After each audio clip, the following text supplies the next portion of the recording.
Why would you say this and think that this ever makes you look good? Because you just now acknowledged there are people in my audience who are hate watchers who disagree with me on principle. So I'm going to single them out for persecution, feeding them to my audience, unironically, as Emmanuel Goldstein's for the 2 minutes of hate, so I can say, listen, I'm a virtuous person. How virtuous am I? Look! Fresh meat! How are you going to go forward with this behavior and think that this makes you look anything other than a fucking meandering creator? So if this is the opinion you have about the people you claim don't like you, to the point that you'll remove their names, what happens if I go back and I look up who said them? What if one of them is another woman? What if it's another woman anime YouTuber? What if it's one of the people that you claimed you disliked? What if all of the comments, just for argument's sake, came from nothing but male anime YouTubers? I don't care who it is. I don't care if it's Joey the Anime Man. I don't care if it's Mother's Basement. I don't care if it's fucking Lachlan. Pedantic romantic for people who don't know that Lachlan is his first name and he's a transgender. She, he, I don't care right now. Let's assume any of those comments came from any of them. If you presented those comments, but then turned to an audience of women and said, listen, your support has been wonderful and great, but then 2 or 3 of the ones that follow up after they see this is them going back, looking up, and let's say Sitsnap, for no reason whatsoever. Not from outside influence, but just from seeing this and being told, hey, this exists. Sees what you say and says, listen, I understand you have your opinion, but I disagree with you respectfully. This doesn't make sense. I can enjoy my anime and I don't have to have all these opinions and feel like this the way that you do. And then you do the exact same thing to her. What do you do then? Because you're doing this specifically to cater to a female audience. You've said that with your lips. Knowing this, you're already being disingenuous. I can't expect that you'd be honest moving forward from there. So you've already tainted the fucking well. Then on top of feeding me tainted water, you then put shit in it. It's so unnecessary. It's so unnecessary. Let me catch up the chat. But does anybody really want to watch Mirai Nikki? I do. I like Mirai Nikki. It starts to wear itself thin, but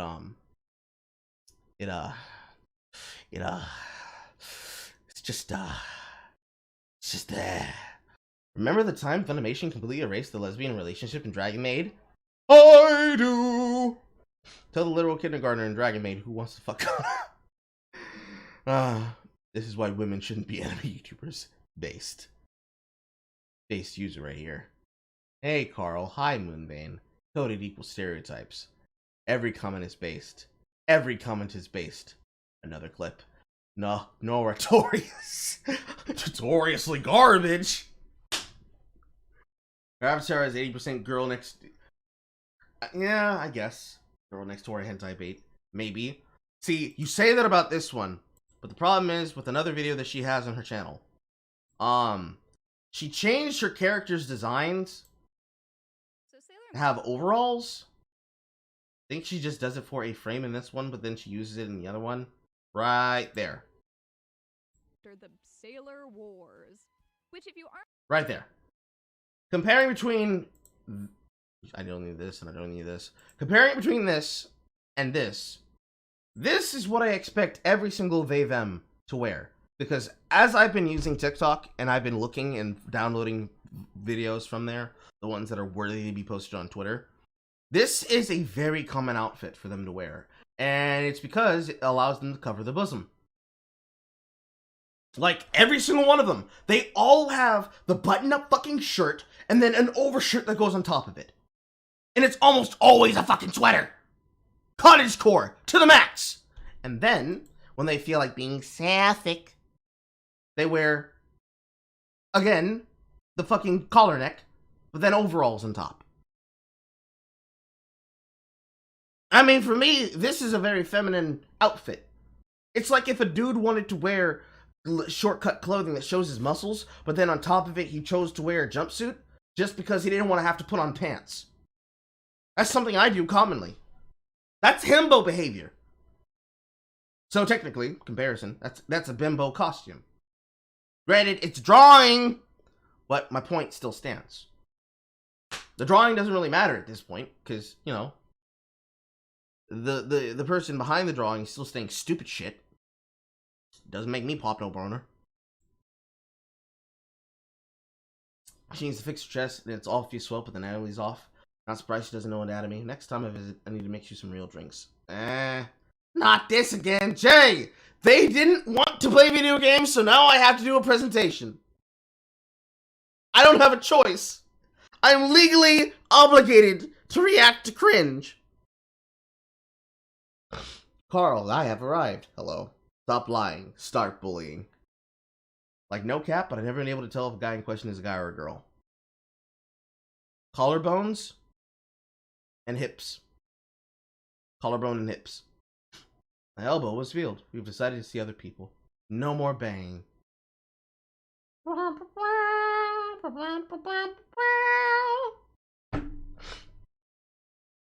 22 minutes for life is cringe. I'm gonna count the big S. Protected card status. Is stream in for anyone else or nah? Nah. It's cut to use the commercials. Thank you, Snake. Thought I had offended Twitch. We all offended Twitch. We all offended Twitch. Certainly didn't with the last video. So here's my follow-up statement to the Dragon Maid video, I guess. I know it seems silly to keep talking about this and like I'm wasting my time, but I genuinely want to believe that most of the people who disagree with me are not acting with malicious intent, but are just simply misinformed or maybe a bit confused. If you are willing to take the time to actually listen to my side and then you still disagree with me, then that's all I can ask. Because there is no conversation at all if you're not even willing to engage in the first place. So— Oh! Is there, Nora? I never could have guessed! So before you start writing a comment on this video, I want you to really take some time to think critically about which side of this argument you want to land on. The reason I— Think about what side of the argument you want to land on, guys. Don't you know Rurouni Kenshin's author unironically bought and used his series credits to be able to buy child porn? Fucking yawn! Fucking yawn, woman. Fucking yawn. What happened from Art versus Arthur? I guess only when it's acceptable and allowed, right? Unironically, that's how it works. It is literally okay for them to whip it out whenever it's acceptable. And then when they decide to get more authoritarian, they do away with the argument so they can justify destroying things. It is the worst part of the fucking puritanical book burning, and I do not care for it. It is not an argument.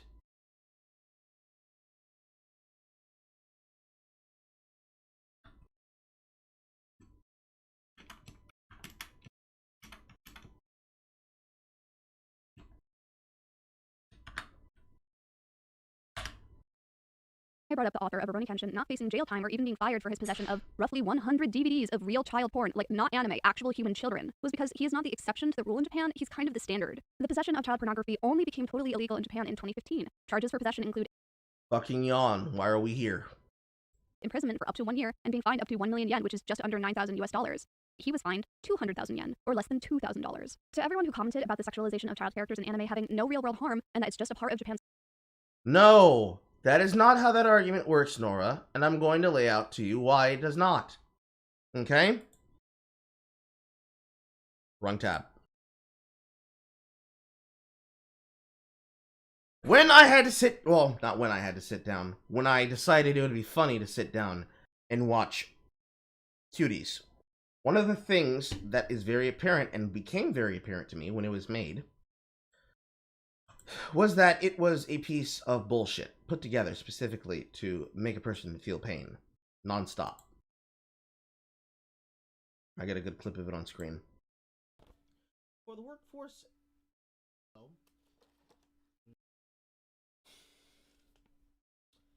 just in case there was any person who wanted to doubt me and what I'm about to say. When I worked for my government and my federal State Department as a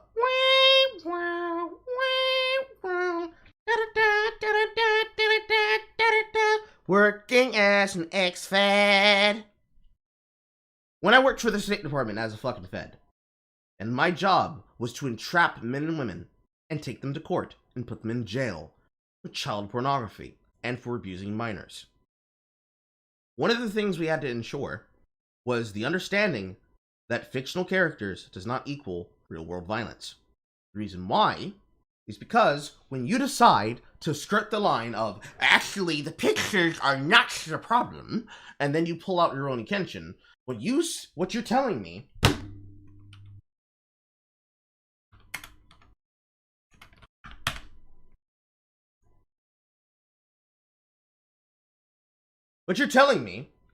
is that you agree with the behavior. Oh, get on my face. What you're telling me is that you agree with the behavior of platforming child porn on your website as concurrently of the 1st, the 2nd, the 3rd, the 4th, and the 5th month of this fucking year. Technically, this didn't blow up until July and June, so realistically, 7 months of the year, admitting that there's child porn on your website right fucking now! That is still being allowed because, number one, Twitter is ass and is a hell site. Number two, they decide they want to skirt the line between publisher and platform and want to be able to say when they're allowed to do it, when they're not allowed to do it. And number three, most importantly, you believe that bitching about anime characters is comparable to the real life pain of having to sit down and find a person who is guilty of a crime, confirm that the data exists on their fucking hard drive, seize the computer, and start collating logs and logs and archives of mega threads and terabytes of porn. So you have to sit on front of a stand, in front of juries, usually sitting next to a goddamn parent and their child, bawling tears out of their fucking face. And you, sitting there at the stand saying, yes, sir, this anime picture here of this woman. Hold on, bigger screen. Yes, sir. This anime screen here. This, sir, right here. This picture right here of Widowmaker. That's just like when your daughter was getting railed by Mr. Jeffrey Sullivan. Isn't that right, jury? We all have the picture here. Let's play it again for evidence. Click. That's what you're telling me. That's what you're telling me. That's what you're telling me. That gets the blood boiling every time. Okay? It gets the blood boiling every time. Do not sit there and say, I care about kids. You're not thinking about the kids. You're exposing kids to horrible shit when you are literally bitching about something in the wrong direction.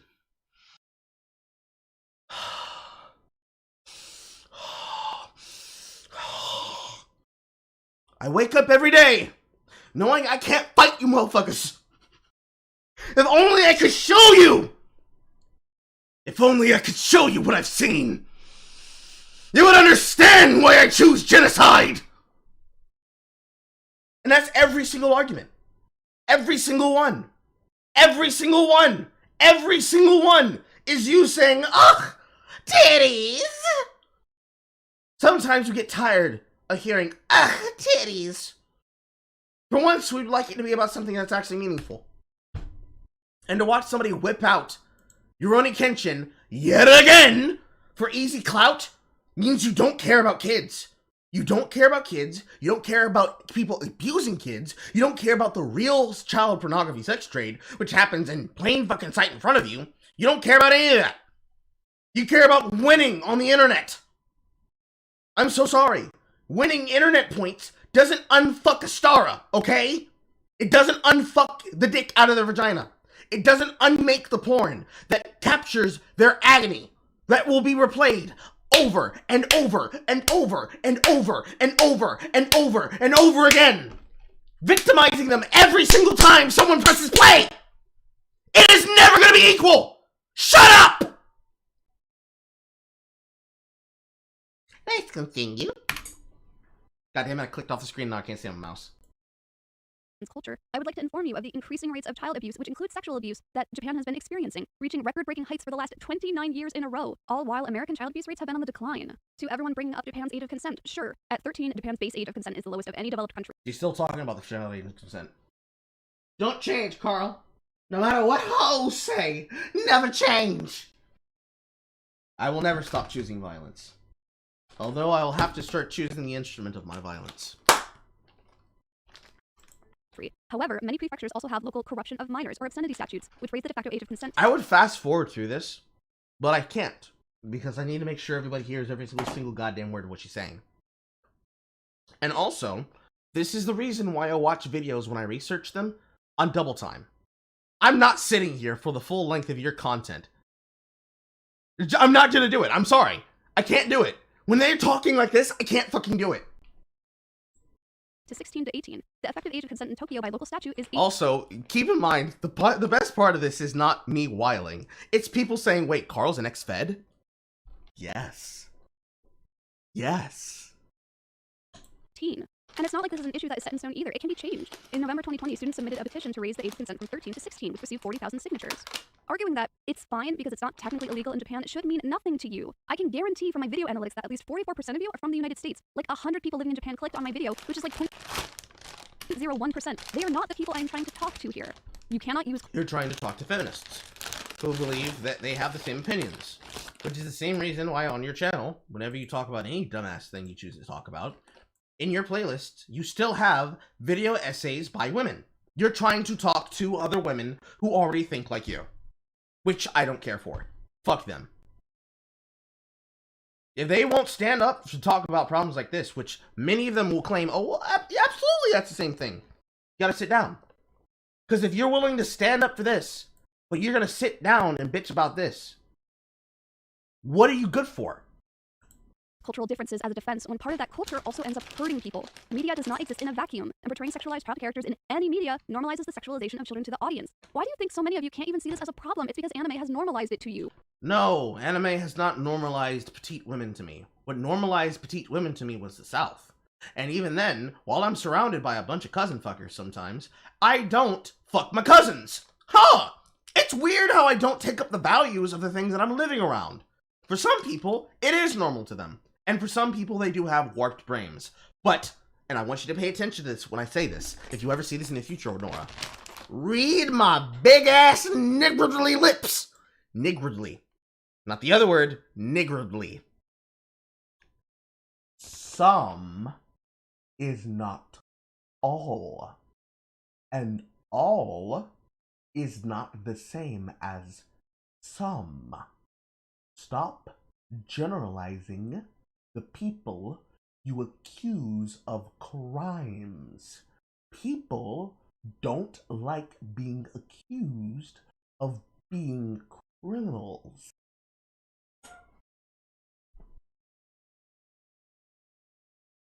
And also, none of this matters anyway, because guess what I found out after making the Dragon Maid video? The author, Cool Kyoshinja, has drawn at least 5 comics of child porn, so there is literally no point. 5 comics of child porn. Dojins. In a field where this is common for people to do. Hey, did anybody remember that Rebecca Sugar drew Ed, Edd n Eddy? Oh, damn! I guess we can't watch Steven Universe anymore, can we? Womp womp. Point in defending this person, one of which is 194 pages in length. Do you know how long it takes? Oh man, I went looking for hentai and I found hentai that is not official canon of something that is fictional that I can close my eyes about. God damn it, it's so goddamn horrible. I'm literally quimmering. I'm queeming. Takes to draw nearly 200 pages of anything? This is a theme in Dragon Maid for a reason. This isn't even a matter of possession. This guy is producing and distributing comics of child porn. And look, I know doujinshi or hentai of child porn aren't illegal in Japan. This guy has not done anything that I know of that could be met with legal action. And even in America, when it comes to drawn child porn, it's a little... It's legal in Japan, and also, it is a cultural norm for them. But I live in the West, so I need to find a way to farm clout off this. That's not worth writing down, but that's what you just said. Messy, right? In 2005, in Richmond, Virginia, Dwight Worley was sentenced to 20 years in prison for his possession of child porn, including hentai, digital photos of real children, and graphic text-based emails. Among the arguments in his appeal was that cartoons are protected under the First Amendment because they do not depict real children. He also claims the statute is unconstitutional because text-only emails cannot be obscene. 2 judges rejected those arguments. A third agreed with Worley on those issues, but joined in the majority in affirming his convictions on the counts pertaining to the photographs. The Protect Act of 2003 includes the possession of anime or manga that portrays children in sexual activities as a prosecutable offense. That is retarded, and that should be a law that should be reduced and restricted, if not outright repealed. Hey, anybody know about the fact that Sarah Whedon, chef? Oh, you're gonna roll when I show you this. High five, past Carl. Anybody aware of the fact that Sarah Whedon, chef's brother is guilty of the crime of having child porn on his computer? And that she attempted to create a GoFundMe to get him the money to be able to stand up to legal trial? If you didn't know this, I'm about to show you the evidence. It's about to be right here. From the archives that I put together when the Vic Magona versus Funimation and Corporation LLC for the tune of I think 1.6 now, $1 million, was starting its pretrial arc before it went to deposition. Sarah Wincheff's brother was guilty of this crime, and she wanted to try and cover this up. She started talking shit, and it was extremely bad. Fast forward to boop down here. Articles being written about this as it was happening in real time. She is the voice actor for Toru in the English dub. It leaves a sour taste in your mouth. A little bit yogurty, a little bile just starts by here and just feels bad, right? It gets worse. It gets worse. It gets worse. It gets worse. It gets worse. Not only do I have the recording of the news report, not only do I have it, not only do I have the proof that the fundation that the funding existed, not only do I have her announcing people thanking her for trying to get her fees paid for her brother, not only did she get crucified for this, not only did she get crucified for this, but she doubled down!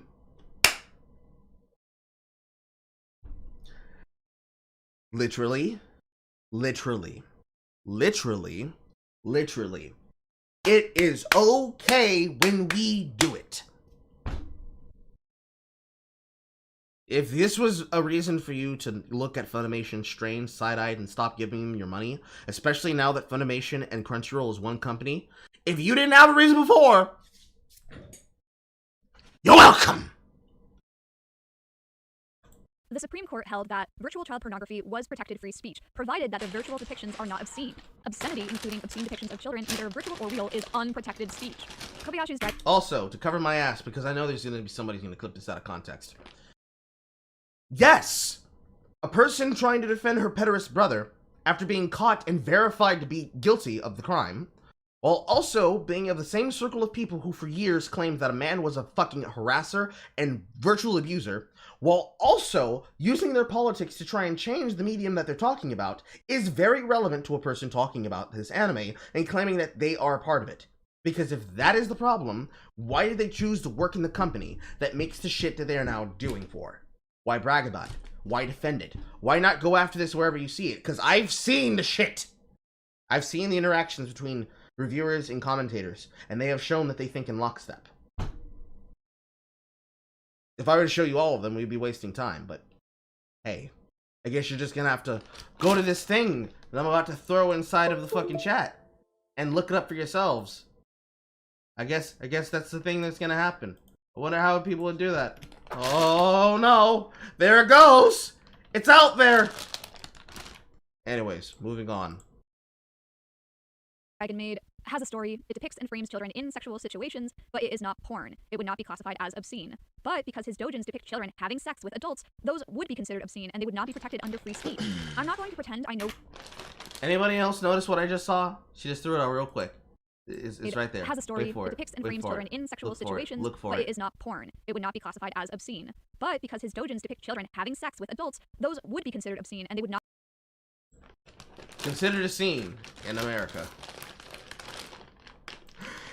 Can we just get can we get a frame of that? Hold on.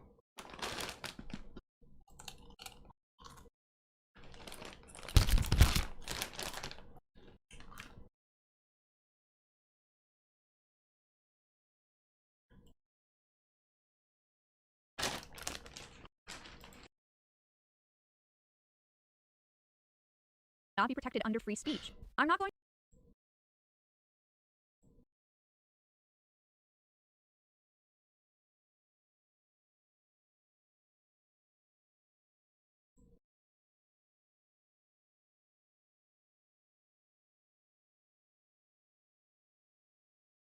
That's not the one I'm looking for.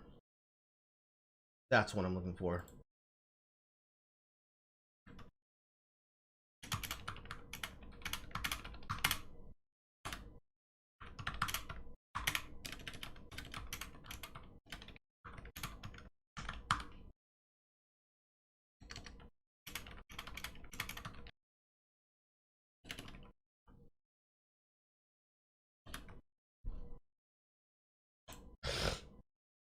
Make a meme out of that frame, chat. To pretend I know what this guy's deal is. I don't know what's in his heart. But the mere sexual attraction to children is enough to be classified as a pedophile. It does not matter if they have actually engaged in a criminal act or not.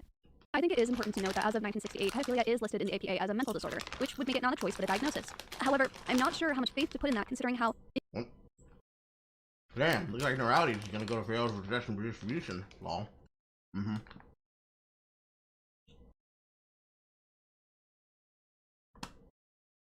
Oh shit, we have receipts. You know I have receipts. I found what I searched for. Oh no. Some people say Rebecca was just a teenager when she drew it, even though she drew the art in 2007 when she was 20 years old. Yeah. It always gets worse. That's a fucking peanut head. It's like poetry. It rhymes. Damn, looks like possession. I read that one already. Enormously under-researched this issue is, and considering that homosexuality was also listed as a mental disorder until 1973, and that being transgender was only... Please stop confusing your arguments, Nora. Stay on track. Stay on task. You're currently trying to berate your potential audience by telling them how bad pedophilia is.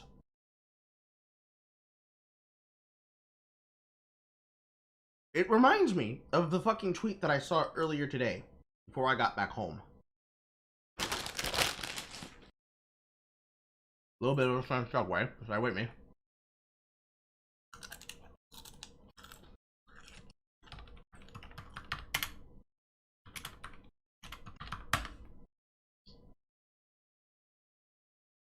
A user, this one, claims Cobain died 2 months after the release of Alcohol, 2 months after the release of Ace Ventura, 1 month after Nathan Gunn, 33 and 1/3, 5 months after Mrs. Doubtfire, 2 years after The Crying Game, 3 years after Silence of the Lambs. The early 90s was a really, really bad time to have trans thoughts and feelings.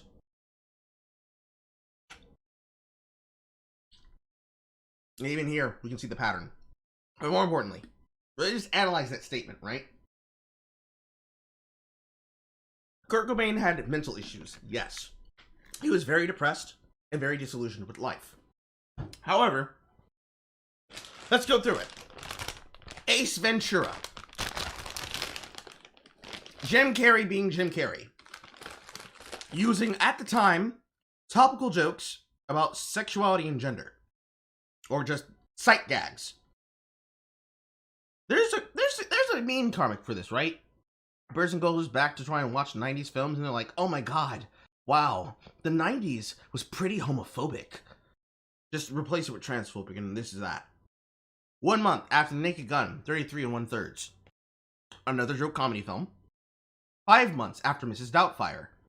Comedy film, but it was not intimidating or insulting anyone. It was literally a situation of what if a man was trying to keep custody of his kids and watch over them, and he decided to pose as a nanny.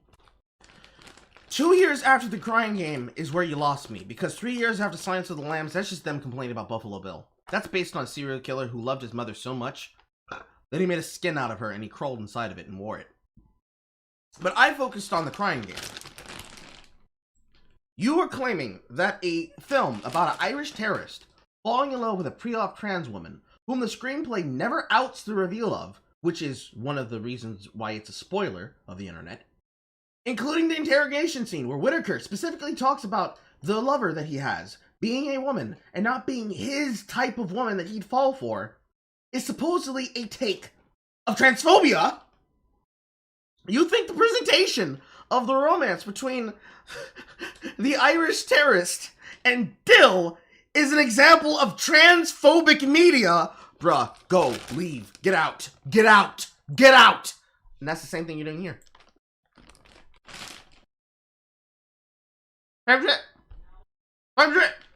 removed from the APA in 2012 under the term gender identity disorder. And literally before anyone tries to frame pedophilia as another sexual orientation like homosexuality, I would posit that you cannot have a sexual orientation where the party you are attracted to is legally incapable. I am in no way comparing the two. You are. I'm just trying to illustrate what we consider to be a mental illness can be updated. So what? And in the case of pedophilic disorder being a mental illness explaining the reason behind any inappropriate actions, it does not excuse those behaviors. Then why are you doing that? You don't even have to make this argument. Talkie dust. You don't even have to make this argument. You can literally just say, listen, I don't like that other shit in the anime, but it's there, and I have to accept it if I want to watch it. You doing all this is just you trying to justify continuing to watch it. Cause I know you watching it. Oh, I know you watching it. You gotta do this, girl. You ain't gotta do it. You ain't gotta do it. Capable of giving consent 100% of the time. They are in no way comparable. If my theory is wrong and pedophilia is still categorized as a mental illness 10 or 20 or however many years from now, after more research has been done, then obviously I would prefer these people use drawings of child porn as an outlet and not actual child porn. If it is a mental illness and recovery were a possibility, then obviously I would prefer that over unnecessary incarceration. But that was not the point I was trying to make. Yes, it was. Also, as a disclaimer, I shouldn't even have to say this, but Why are you giving more disclaimers? Shut up! Get to the goddamn point! do not harass anyone. I specifically made this video to address how completely out of control online harassment has become. Do not use this video as an excuse to harass or bully or send death threats to anyone. I wanted to address how bad people attack others. So I decided to isolate some comments that would then entice people to go looking.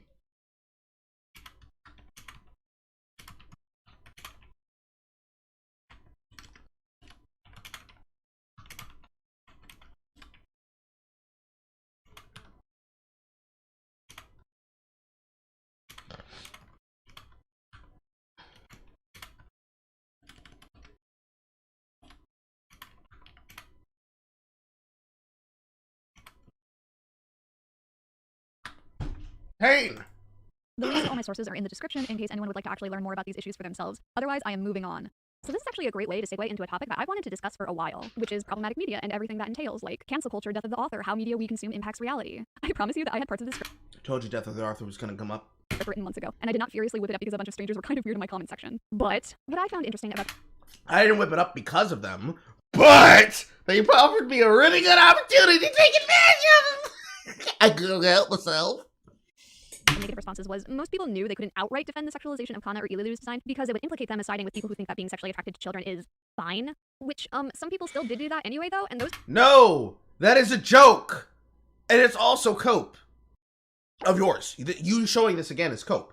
But no, you coming to them and telling them, no, don't lose the dragon lolly is, bro, I'm gonna lose the dragon lolly and ain't shit you can do about it. It's fine. Those people exist, Nora. People who disagree with you are going to exist, no matter what.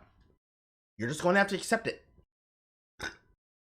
If you're like me, you can use them as a great demonstration of showing exactly the logic and ego that you have in real time. Because y'all behave like this, both on and off the platform. You create these really good fronts here. But I know what you like. This person is demonstrating the point that I'm making. You can't stop them. So instead of stopping them and just focusing on what the thing you need to talk about is, you throw them in your argument. Because you want to be like, hey, I get the last laugh. I'm going to make people against you. You're going to be useful for getting people on my side. And the thing about that, Nora, is when you contract people to be warriors, all they know how to do is do war.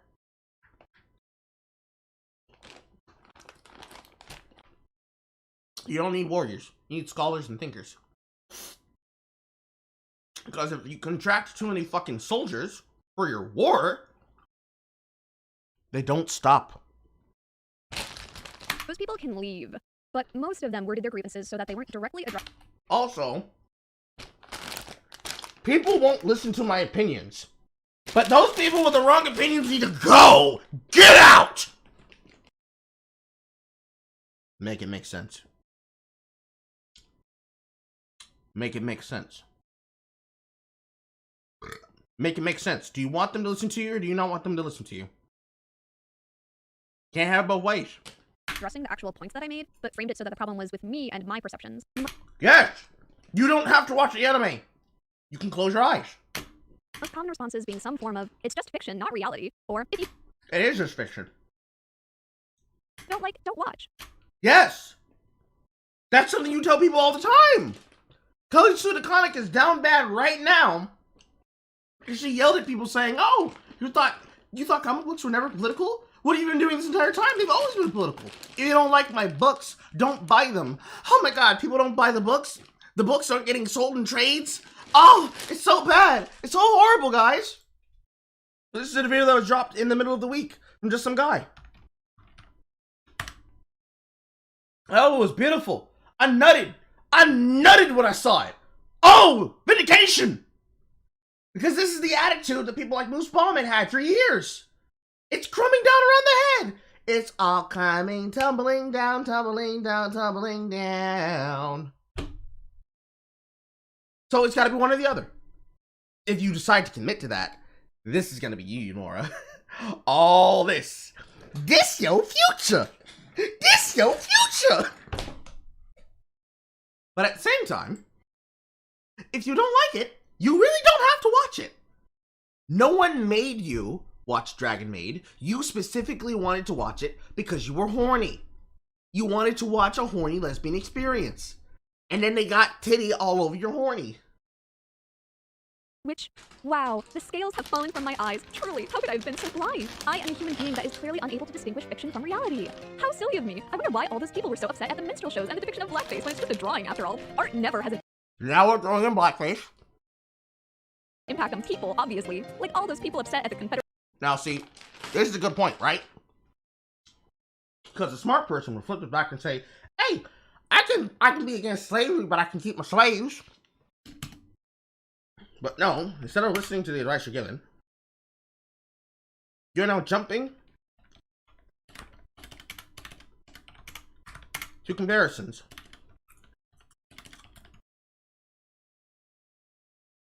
That are already reaching.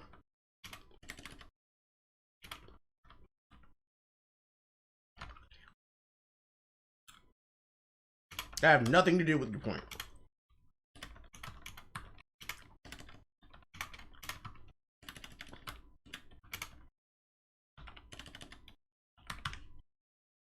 Because you could argue, well, Carl, her point is that people were against blackface because minstrel shows were really bad. For those who were here for the digital blackface video made by that one girl who thought that people like Young Batch are men and women whose performances are derooted from coonery. I mean, you can make an argument and say that they're profiteering off the modern day form of minstrel shows. Black creators that use stereotypes to make comedy and humor. But, on top of number one, it's funny as hell. And yes, jokes are going to be problematic by nature. Racism is not the same as pedophilia, which is not the same as just general erasure of a people in society, in life, or chattel slavery. You're mixing your metaphors again, honey. Stay on task, honey. Flags and statues in America? What? They're just statues in fabric. It's not like they're. And at the same time, you're bringing this up because you don't actually have a refutal of that. You literally could just go outside, but instead you'd like to distract to something else that makes them feel bad for bringing it up. Which is a very common left tactic. It's also a very common right-wing tactic. Everybody does this. And it's still fake and gay when you do it. Means anything. I mean, it's not like a drawn image can reinforce and perpetuate harmful ideologies to the people who see them, so much so that a government might even take action to ensure that depictions of those images have legal consequences. Oh, wait! The phrasing of these comments are, I think, not meant to be a serious form of critique and are just supposed to put me on the defensive. But it is an absurd counter-argument because it completely closes the door for any critical analysis of any media. Like, out No.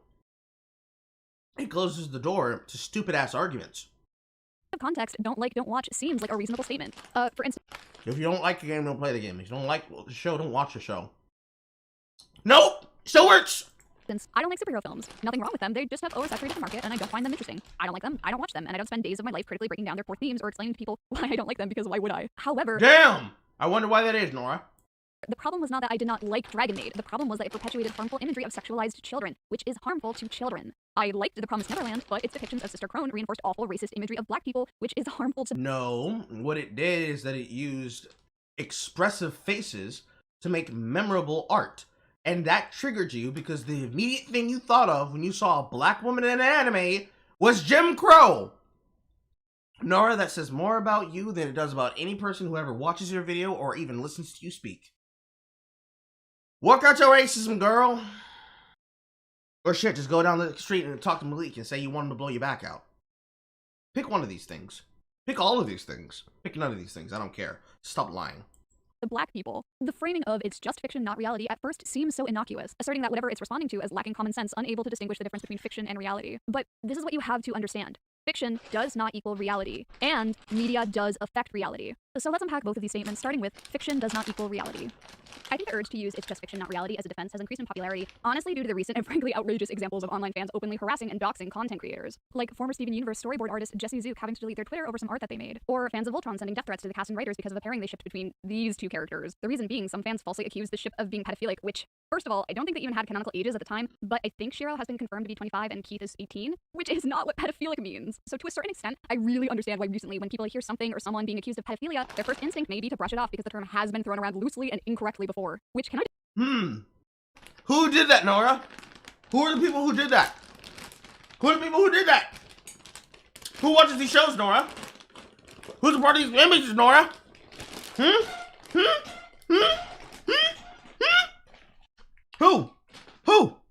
Who was it? Who? I really want to know. Who was it? Who? I just say it makes my job so frustrating. Like, when you hear about someone potentially committing a crime, your first instinct really shouldn't be, well, I bet people are just misinformed and overreacting. Part of the reason why this is happening more and more frequently is that social media gives fans a much closer window into the production process of their show in a way that has just never been a thing before, and because it's new, we don't have a way to regulate it. The thing is, the internet kind of tricks you into thinking you're not talking to a real person. It's the same logic behind road rage. Like, most of you would never tell a stranger on the street to kill themselves because you would see their face crumple and there would be direct consequences for your actions that you would have to take immediate responsibility for. But the anonymity of being online takes the pressure. Well, let me stop you right there, Nora. There is no anonymity on the internet anymore. Journalists make sure that there should never be any anonymity on the internet anymore. If people had anonymity, y'all motherfuckers would not act the way you do. But you do. This is probably not a take. It's probably Glacier's cold. But imagine how better Twitter would be if nobody could be able to profit off of it, number one. And number two, if it treated and handled more like a fucking image board.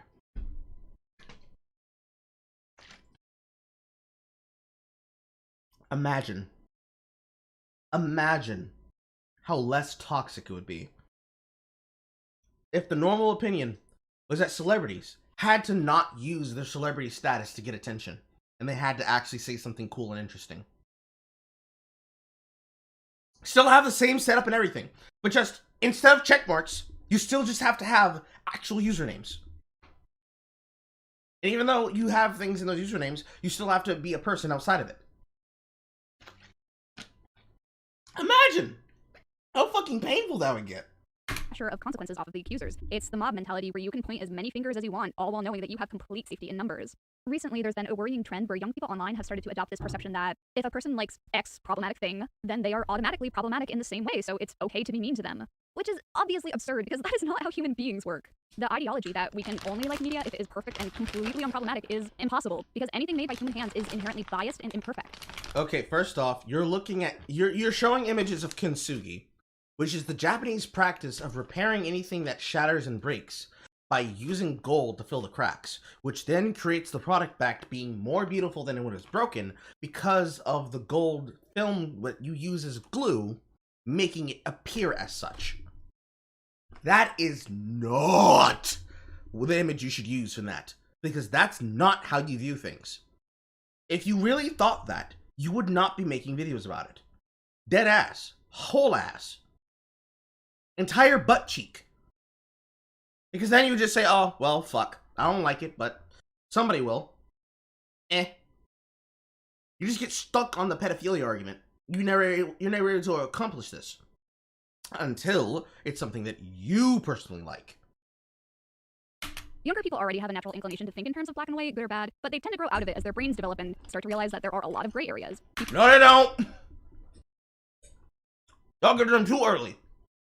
You tell them it's always problematic and they always have to call it out. Thanks, Anita.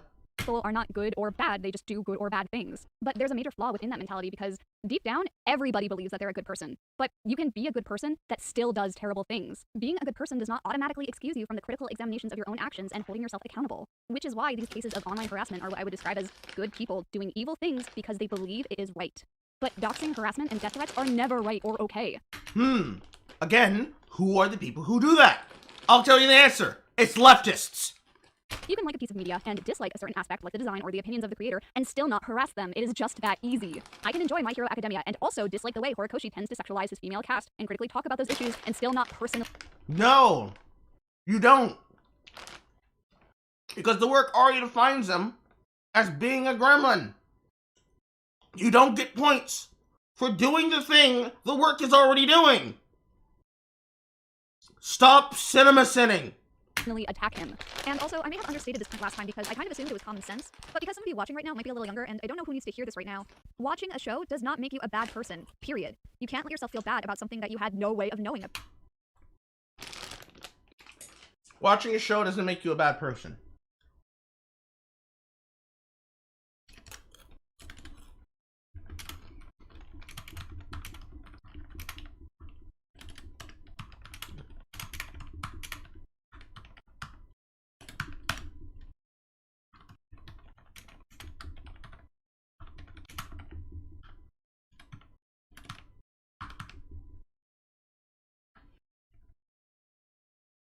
Watching a show doesn't make you a bad person. Watching it incorrectly does. That's what you're saying there. The real question is, who made you come to these conclusions? Because you didn't do that by yourself, Nora. There are specific internet figures who made this kind of behavior popular. How much influence do they have over your work? Say their names. Just a guess. About. Full disclosure, part of the reason why I'm so passionate about this is because I went through this experience with Rurouni Kenshin. I loved the story as a kid. I thought its themes were fantastic. I must have watched it all. Honey, your experience is not unique. Everybody was like, what?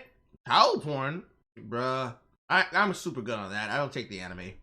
All the way through at least twice. And it wasn't until years later that the news about the author came out, and when I finally heard about it, I was upset and I felt gross for ever liking it in the first place.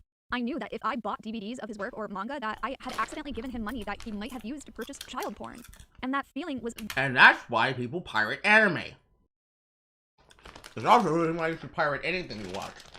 Realistically. However, caveat.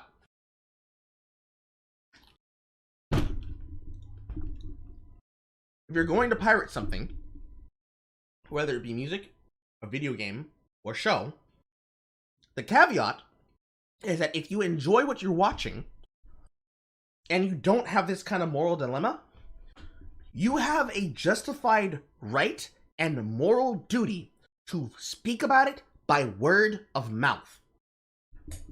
If you never give a single goddamn dime, you can talk about it. It costs you nothing. Other than the time it takes you to send a tweet, but it costs you nothing. If you play the game, and you get the experience of playing the game or watching the show, or consuming the product out of it, and you still want to sit on your fucking pedestal and say, oh, they're such a bad person, you can still do that. But you still have to live with the fact that you watched the material that you said was bad. You have to go with the blemish, honey. You gotta go with the blemish. Very hard to reconcile with. But eventually I did because I can't hold myself accountable for information that I don't know. Knowing about it now and changing my actions in the aftermath is what is important. I understand why it's just fiction, not... Also, let me chat real quick. Yeah, my teeth hurt. We have discovered self-image. Love how she's quick to defend the male shipping when it suits her. True. The sister from Promised Neverland was never exactly Mr. Popo. Twitter would be dead. The 4chan? Yes. I mean, that actually is. Kintsugi is literally built back better. Does she actually edit her own videos? Some of this shit feels like a miscommunication with her editor. I don't know. I don't know. Carl's culture is zoning out until you hear, you got titty on your horny. Rules for thee, not for me. We have discovered self-image, but when people critically examine me, it's wrong. Okay, let me defend Hokoroshi. These girls are actually age appropriate in terms of body development. True.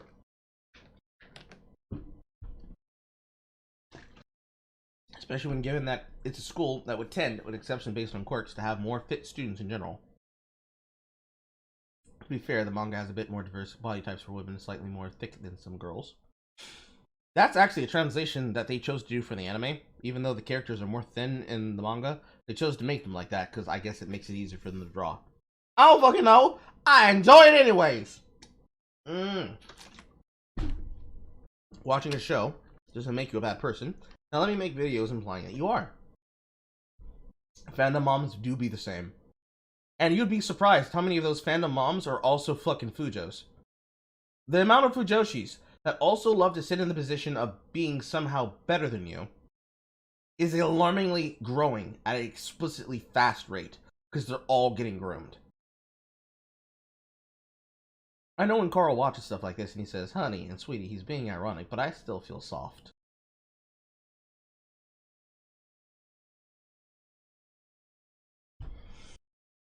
Then vote with your wallet. If you feel bad about giving money to your creator, don't give them money anymore. This is why I don't buy Miyazaki films anymore, because he's a dickhead. I take responsibility for my purchasing power. Why would you take responsibility? You can go on the internet, you can cry about it. Ah. Why engage in the ethical behavior and consumption of capitalism when I can bitch about them on the internet? They call it content. Ding. But Carl, aren't you doing the same thing right now? Yes, but it's content. That's why I'm trying to get myself drunk, but I'll never get there. I'll never get there. Not reality is used to try and douse the fires of people getting upset and ruining people's lives over something that effectively matters very little. Whether your shit becomes canon or not is not worth ruining someone's life over. But all right. Hold that energy. Hold that energy. Hold that energy. Hold that energy. Hold it. Hold it. Hold it. Hold it. Hold it. Hold it. God damn it.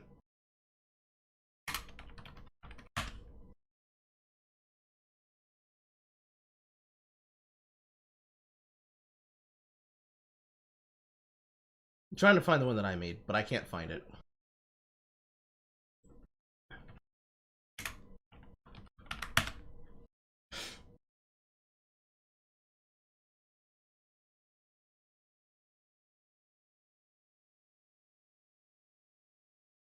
God damn it, do they not have the pictures of her while she's in the hospital?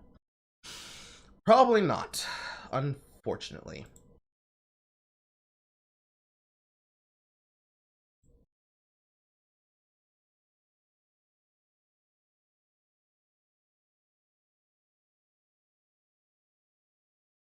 I'm on the internet.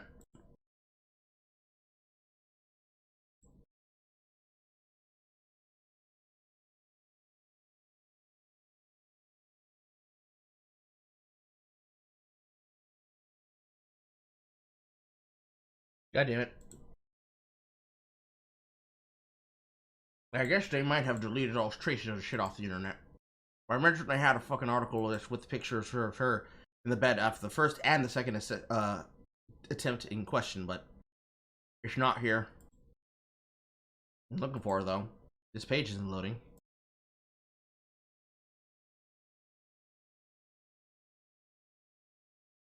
In any case, because Reddit's failing me.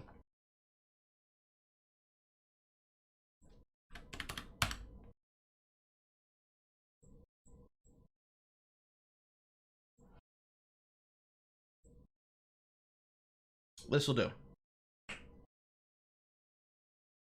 As you hold that energy, Nora, let me ask you, is it acceptable for a fandom of literally the people who watch the show to harass a sapphic female who drew a character too thin when literally the character design of that character is literally that? And was it acceptable for them not only to hound and harass her once, but then double down after they were found in the hospital, after they got them from the brink, to say, no, that bitch deserved to die, because now she didn't follow through, so she's doing it for attention? Do you think that was acceptable, yes or no? If yes, why is it acceptable for you to claim that that was not something that your side did. Because that's you. All y'all did that. That was your side. That was your political leaning. That was your personal leaning. Those are people who think like you, who think and watch the same shit as you, doing that. Same shit that happened in Voltron. Same group. You cannot take these problems and lay them at the feet of other people when this is literally you guys. Address the fact why it's you guys. Address the fact of why Lindsay Ellis will say on her live stream and mask off, no, this is the real mask off, and begrudgingly have to accept that the people criticizing and attacking her is her own audience, only to go on to another interview and admit what we all know, which is that she's in terror of the people who watch her. Because she's a figurehead. Whenever she speaks, people use her as a cudgel, or will blast her like a target. Address why that might be, Nora, and you're gonna come to a really big reality about your questions and your answers. This is not the end of the conversation, and there are instances where it is worth examining problematic media, calling attention to the problems to the creator, and in some cases discontinuing your support for it because media does not exist in a vacuum and it affects reality. Lately, when people have this discussion about how fiction isn't reality, they always seem to neglect to mention the follow-up, which is fiction does actually affect reality. Which, this is not my opinion. No, fiction can influence reality, not affect it. Reality can definitely affect fiction. You got it backwards, sweetie. If I write a book like 1984 that's meant to be a warning of how communists are going to subvert things, and then people don't ignore what the connotations are, they focus on the behaviors, not the allegory of action, they can realize when other people are committing the actions that are being criticized and mocked. Which is the reason why tyrants don't like people mocking them. Because if you're allowed to laugh at the criticism and sympathize with the criticism, which is, hey, look at the Emperor's big stupid fucking face, something as simple as that, when they're allowed to laugh at you, you lose power over them. How do you maintain power over a person who you want to be afraid of you? You don't allow them to ever have the ability to speak about anything except in the terms and conditions in which you have set, which is exactly what an activist does, and exactly what left-leaning individuals do. Your ideology is so stymied in specific, explicit, literal interpretations of very, very minutiae things that if the words are in the wrong order, everything falls down. So it would behoove a person to figure out why that is and reverse engineer it, to come up with ways of getting you stuck on the things you say you hate.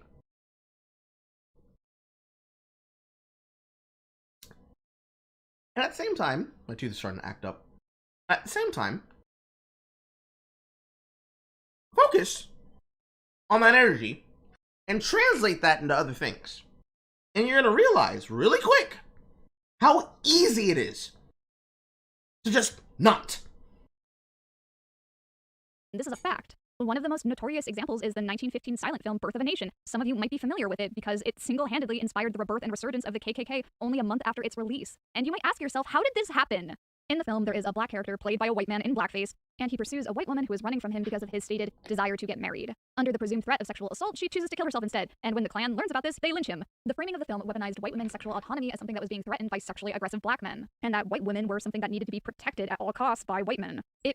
Okay, but I want you to remind yourself, Nora, remember all that shit you said earlier, and remember how you're showing it now? You're now guilty of showing people both an example of blackface and an example of historical racist films. Are you going to throw yourself on your sword now? I suppose not. I'm not going to make you do that, but keep that in mind. But then number two, people rallying around what effectively was a manifesto is not uncommon of a political movement. Granted, this political movement in question is an example of terrorism, but the Ku Klux Klan rallying around a literal propaganda film is what it is. Propaganda! So now ask me, why do you want me to expect to believe as though this is the same thing as, say, me sitting down and reading Twilight, and assuming, actually, yes, this is a wonderful political treatise of how I need to come inside teenage girls while being an undead creature of the night and or a werewolf. Gonna be a pretty hard sell, sweetheart. Gonna be a pretty hard sell. Framed the Klan as heroic Proud Boys who were upholding white American justice by protecting their women. And that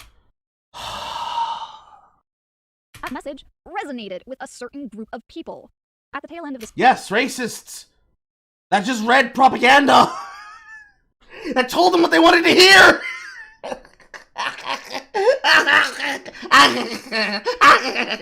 Civil War, slavery was completely abolished in America in 1865, to which the KKK had originally been formed to as backlash, before being suppressed later in 1871. This was the first movie played in the White House, and it glorified the Ku Klux Klan by painting them as heroes, and now we still have to deal with the KKK being a thing up until 1944, and also literally now. Thanks! No. No, Nora. No. No. Trump supporters are not KKK members. No. No. No. No. White woman, why? Why would you do this? Why? Why?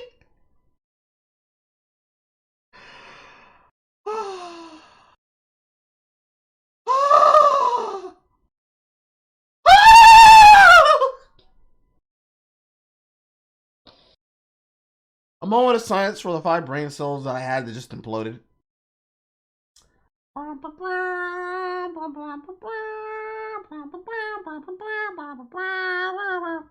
hate it!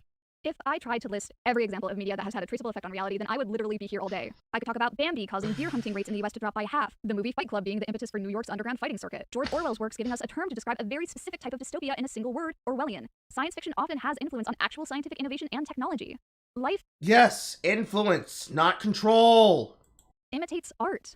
Because— No, art imitates life because life imitates art. Backwards! How are you getting these notable phrases backwards? art affects humans, and it's God damn it!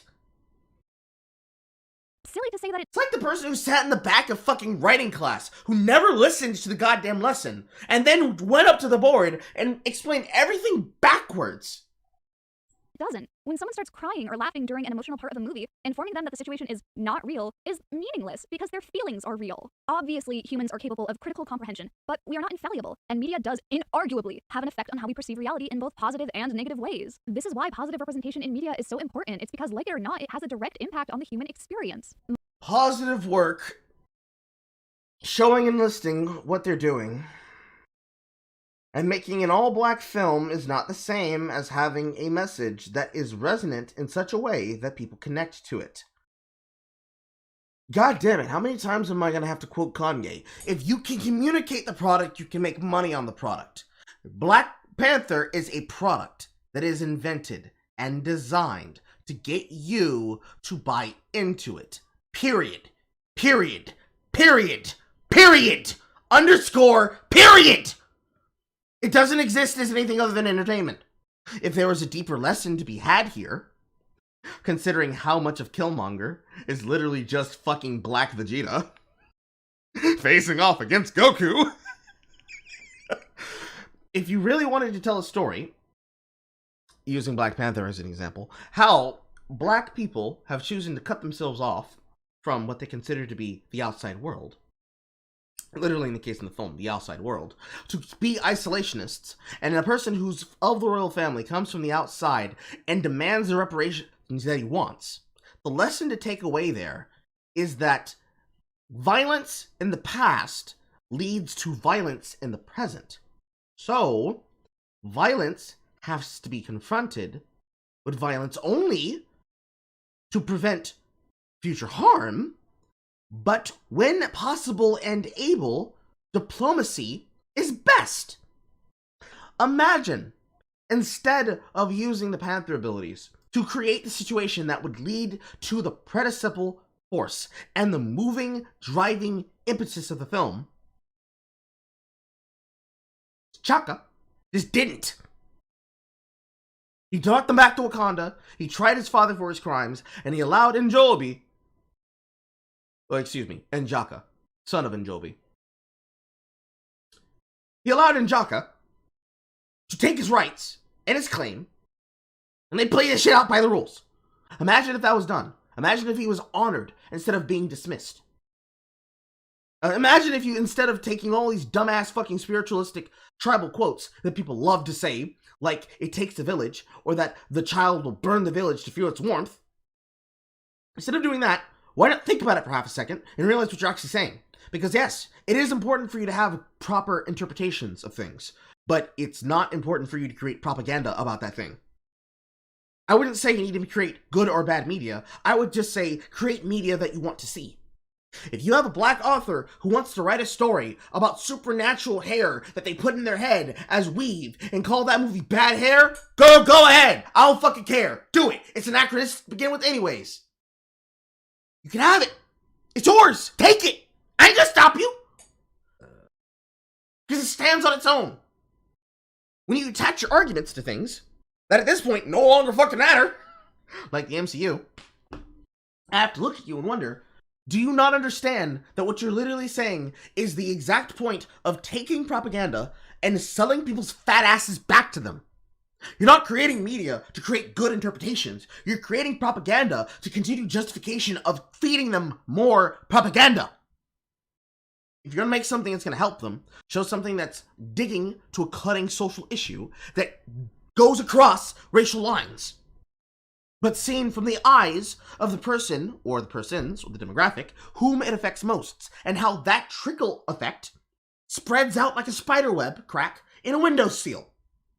Show how it goes from point to point to point to point to point, if that's what you want to do and be pedantic about it. You can have it. Just be honest.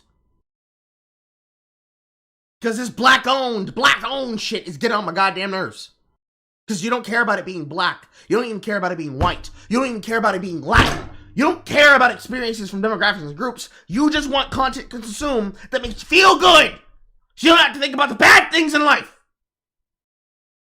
And worse, you'll use children to justify it. Surprise. The kids, they can hear lessons of all types. You just have to be like Don Bluth and make sure that it has an happy ending. You can have the most brutal shit happen on screen, but as long as there's a happy ending at the end, kids are gonna be alright and be fine and accept it. Especially if what they're looking for is Reddick engaging. Power Rangers and Toku has been doing this shit for fucking years, bruh. Where you been? Oh, you don't watch those media? You only watch what happens in the US? US has been doing this for fucking years, bruh. Where you been? I missed the keyboard. Marginalized groups being humanized by television or film is not only good for those groups to see themselves represented, but Oh boy, let's go back and look at these examples that she pulls. media is so important. It's because, like it or not, it has a direct impact on the human experience. Marginalized groups being humanized. So we have ourselves Black Panther, and then we have Steven Universe, a show not watched by kids, because we have the Nielsen ratings to show it. It's not watched by kids, it's watched by man-children. By television Owl House, another show watched by man-children. or film is not only good for The Good Legend of Avatar, the good one, which y'all have coked out of your brains to being bad because of horror. those groups to Full Metal Alchemist, which, okay, that's cool, but you do know that they represent a fictionalized Nazi Germany, right? That's what the alchemists are. They're Nazi soldiers. Serving under a feudal by the name of King Bradley. Literally, occultist Nazis using and doing alchemy and magic to try and create a never-ending perpetuation of war, so that homunculi that they created and are possessed by can stay alive and live forever. Bruh. I don't think you want that one, Nora! I don't think you want it! see themselves represented. I don't know what this show is. Somebody will tell me, I assume, so they'll know whether or not this is correct or incorrect. But because it also affects how other people perceive them. TV portrayals of immigrants, real life choices and attitudes.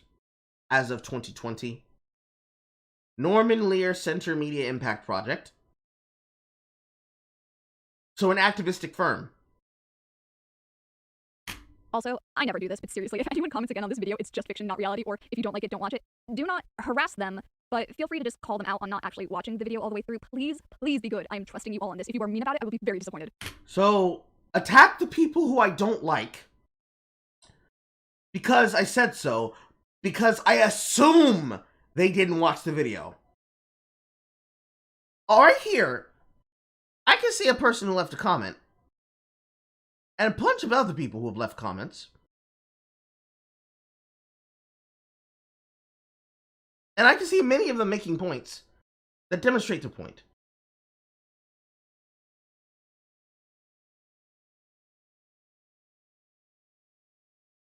Especially considering the fact that this person is addressing something like your point on Death of the Author.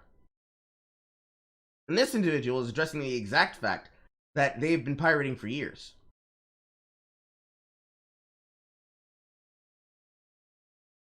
And this person addresses the fact that instead of saying, I cannot be held responsible for information I don't know, you should have said, I'm not responsible for the money once it leaves my hands. They're literally rebuking you. They aren't necessarily agreeing with you. They are criticizing you. And they're giving you points that demonstrate the point that you did not communicate yourself effectively. But I suppose since they didn't send the dreaded comment that you don't like, they won't be addressed and harassed. But what you just said was, harass my political enemies. Harass my political rivals.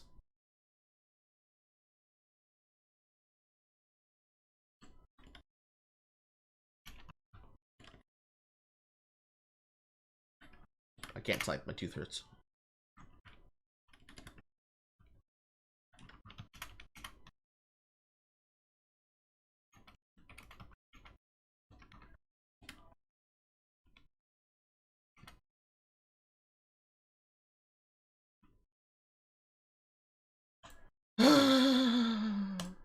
Alright, so in hindsight, obviously making a film right after the Civil War glorifying the Ku Klux Klan was a bad move. This movie probably shouldn't have been made at all. Not for any lack of trying, obviously. There were ultimately unsuccessful attempts to ban the film by the NAACP. Boston's NAACP and Trotter argued that the film was a threat to public safety, that it heightened racial tensions and could incite violence, which is exactly what it ended up doing. Thanks! I hate it! But creators can't always predict the scope of the consequences of what they're making until after it's too late. Once something has been published, you can never take it back. Take, for instance, the 1975 film Jaws by Steven Spielberg, which sparked a huge wave of fear and God damn, that audio splice. shark sentiment that have haunted human perceptions of sharks to this very day. This film ended up impacting the environment in a way that I don't think a lot of people are even quite aware of. Shortly after its release in the 1980s, when the sword fishery collapsed, fishermen decided to market the sharks, and the shark fin trade skyrocketed. Shark finning is a truly horrible practice, which involves cutting off a living shark's fin and throwing the animal back into the sea to slowly die. It is a ghoulish practice. Even though sharks are incredibly important to our ecosystem and you're more likely to be killed by a vending machine than a shark, this film undoubtedly warped many people's perceptions of sharks into monstrous killing machines. Any shark expert in the world will tell you it's a killer, it's a man-eater. What we are dealing with here is a perfect engine, an eating machine. All this machine does is swim and eat. But what I find fascinating is not just the audience response to this film, but the author's response to his new legacy. Peter Benchley, the author of the 1974 novel the film is based on, said, "Knowing what I know now, I could never write that book today, because sharks don't target human beings and they certainly don't hold grudges." Benchley was horrified by the anti-shark backlash, and especially by the surge of shark finning, and committed himself to the shark conservation movement until his death in 2006. Okay, but people already knew this, Nora. People intimately know this fact, and this being the reason why things like shark attacks are being oversold, and how this is formulated into things like Shark Week. It's not new. And the point that that user made now is solidified, yes? But now you're trying to walk that shit back now that you said it. You started out, and now you have to follow through with it, and it just kind of just fucks everything else you're saying here. Not very good, Nora. Not very good. So is that true? You feel like you couldn't write that novel now, Jaws, knowing what you know? No, gotta remember how long ago that was. It was Worse, what you actually said there is not a crime of the author. The author is not responsible for it. He's not responsible for the words on the page as people interpret it as they hear and read them. That's stupid people being stupid. They want to win that Darwin Award, they can win it.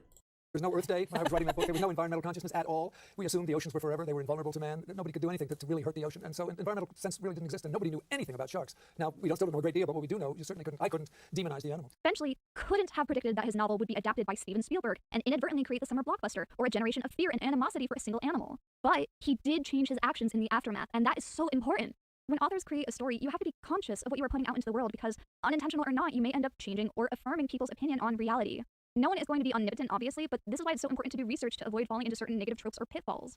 But it's the— You mean like all the lack of research that you do when it comes to basic shit like anime that you should already know since you watch anime? Dumbass. authorial response to falling into these pitfalls that I think is so important, especially when it comes to how we view and decide to use cancel culture. Because even with the best of intentions, writers are not perfect, and sometimes they will make mistakes not out of deliberate malicious intent, but just ignorance. In The Adventure Zone, which is a Dungeons & Dragons podcast by the McElroy brothers and their dad, which I personally love, in one of the early arcs, the Dungeon Master, Griffin McElroy, accidentally stumbled into the bury your gaze trope, wherein one of his queer, non-playable characters' story unfortunately ended in tragedy. And when people online told him about how that's kind of a loaded, shitty trope, he literally changed it and made efforts to not let that happen again. And he did, which he couldn't have done if he had been cancelled over it. Don't cancel the people who I like, but do cancel the people I don't like. Who remembers Verona? Who remembers Far Verona? I made a TikTok about this. We're gonna look at my TikTok about this. It was great. Oh, there is this man who cosplays as a fucking big-ass fucking white vampire with dreads who accused me of a crime that I didn't commit. It was great. It was wonderful. It was really fucking stupid. Oh, where is it? Right here. Right there. One of them. It's fucking one of them. Where did it start? Where is it? Where's the first one that started it?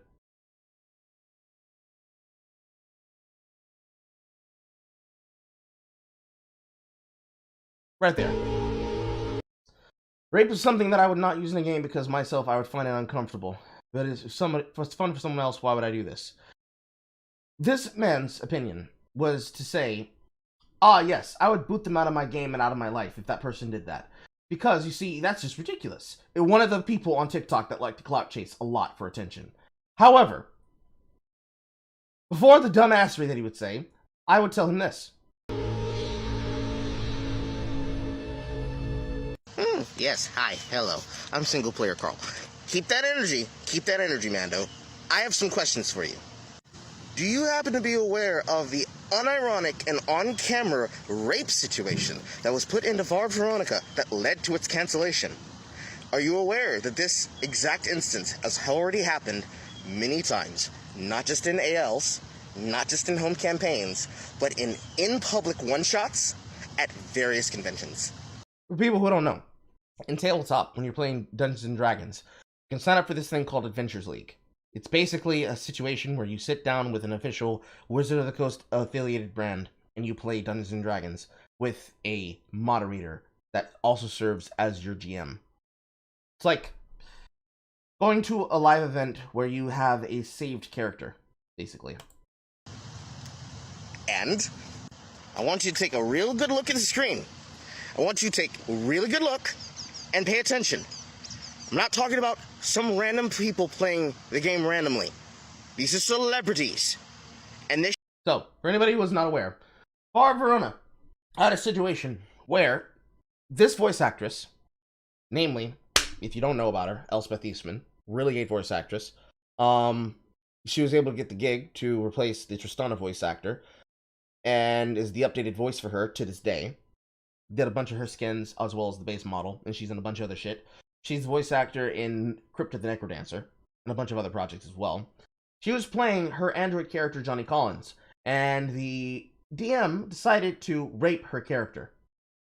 And literally, the session ended on the completion of the rape, all the way to fruition. And the show collapsed. She left the campaign. This fucking host, and this fucking host, were fucking hung from their goddamn limbs, and everyone around them, in the circles around them, and the communities around them, fucking roiled them on the fucking fires. This shit happened in the progressive squares, which I'm hoping you occupy. These are the kind of people who rub elbows with and work at Wizards of the Coast and are the ones leading the movement. Are you going to go up to them and pull their cards? Because I'd love for you to do that, because normal people don't do this. Granted, there are some strange weirdos that do that, but here's the question I have to your consideration. What would you do if the thing the player wants to do is get raped? If they want to be sexually assaulted? Are you going to do the same thing then? Of course, this is meant to be consideration for thought. I don't expect you to do that, but what I do expect for that player to do, and for you to do, is to tell them, this might not be the table for you, but I do know a couple of weirdos over there that like to get down like that on a Saturday. These things are serious discussions. These are not things to be said on TikTok for fucking clout, okay? Thank you. I'm going back to bike riding now. This would devolve into this man accusing me of somehow being for rape. But the point I made there is clear. Same energy, follow through. Same energy, follow through. And he didn't do it. He couldn't do it. He couldn't stay on topic. Because he decided to go from, well, I don't want them at my table, to, well, any person who does that, they are a fucking social weirdo rapist. And I think that they are horrible. And the reason why I made it sure to mention, okay, so that's how you feel about the people who want to do rape. What about the characters who have a kink where they want that to happen to their characters? And they want to act that out in the safe, free, clear space where they're allowed to. Because that's what his entire point was. People are supposed to use this as a space where they would be whatever the fuck they want. And people who want to do that in the safety of a session, you can go there and look at his account if you want to. It's not hard to find. People want to do that in the safety of a session. If they want to commit an action like that, I don't want you near me. I don't want you near my loved ones. I'm gonna make it important for you to sit there with your thoughts. That's what this frame right here, over what I started from, is based on. He is singling out an individual for their comment. Because he wants to roast them about that. So I didn't say that shit. And he got mad. Beggar's belief, buddos. Beggar's belief. Again, another case example of it's okay when we do it. The problem with cancel culture is that it removes any possibility of growth. That because of something someone said or did years ago, that they should be punished forever because the internet is timeless. It assumes Yes, but what about those people who commented on something that they said they didn't like? Punish them, right? that all problematic elements are created equally and have been intentionally created when often that is not true. Honestly, I'm not a fan of cancel culture as a whole because it is a complicated action that needs a careful case-by-case examination of each individual story. No, it does not need a careful case-by-case examination. All that needs to happen is, hey, let's not cancel people and destroy their lives, but let's laugh at them. Laughing at a person for being stupid is not the same as trying to destroy their career because you're jealous of them or because you wanted to lie about them.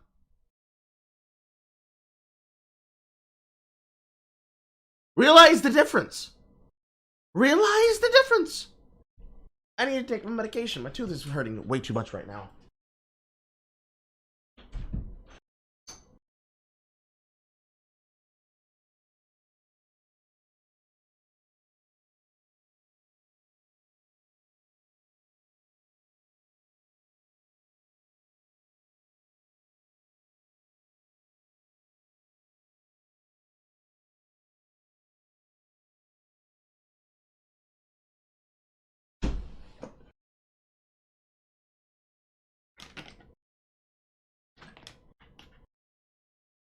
Circumstances, but it's often used as an almost automatic response to bully anyone for doing something you don't personally like.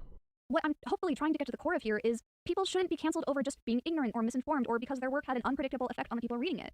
In Griffin McElroy and in Peter Benchley's case, their actions were unintentional and they made efforts to undo the damage they had done. However, what do you do when an author is deliberately creating a work with malicious content or conduct, when they have been informed of the harm that they are causing and still refuse to change? Well, what do you do if a creator has a specific goal and dream and point in mind, and the woke mob howls and shrieks at them that they can't make that, and they tell them, listen, I do what I want. You're not the writer, I am. And does it anyways. Then!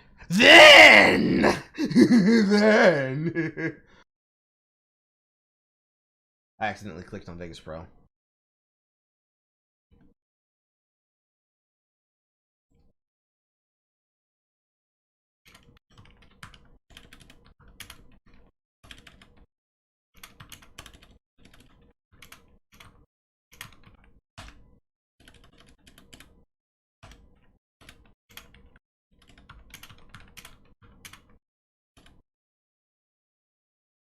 Actually, no, this is just simplified.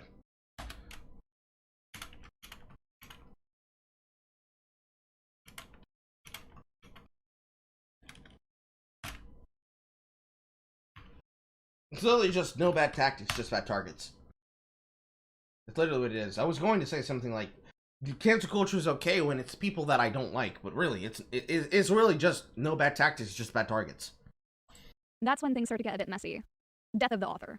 Death of the author is a term coined in a 1967 essay by Rowling, which, to put it very simply, means that the authorial intent should have no impact on an audience's reading or interpretation of the text. Which, frankly, I think people have been overemploying this idea lately because it's easy. It takes all of the responsibility off of the reader to do any further research or to examine a text outside of their own worldview. There's no expectation for a reader to need to have to do a fucking discussion and lesson plan using Spark Notes before they're able to read the work or consume the product. They just read the work and consume the product. They don't need to do research about it, unless what they want to do is to try and arrive at some kind of a point about the media. And so they're watching it specifically to do that in mind, even if it's for the purposes of a review. By the by. Because the reason why you're doing a review, or the reason why you're laughing at something, or the reason why you think it's cringe, requires a cause and an effect. In order for me to know the cause, I need to know the effects that it's had. Or in order to know the effects, I need to know what the cause is.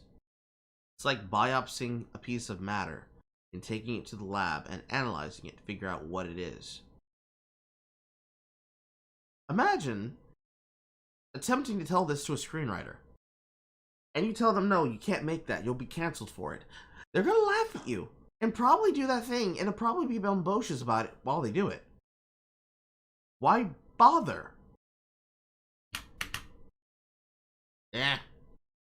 Much like canceling, I think Death of the Author cannot be used as a catch-all. It needs to be applied in a case-by-case basis. Like, H.P. Lovecraft was racist, even for the time he was born in. But he's dead. Buying or engaging with his work is probably going to be harmless. By buying or reading his work, you are not giving your money and support to a person who you know to be racist. It's going to his estate or whatever. You can read the text and not know the name of his character at your own risk. Oh, shit! Holy fuck! How do you have this take about Lovecraft, but you don't have this take about Rurouni Kenshin? Now I'm wondering who edits her work. By racially loaded aspects that are in the text. And I guess if I'm talking about Death of the Author, then I also have to mention J.K. Rowling, which I know, I am also sick of hearing and talking about this. I promise I will keep it quick.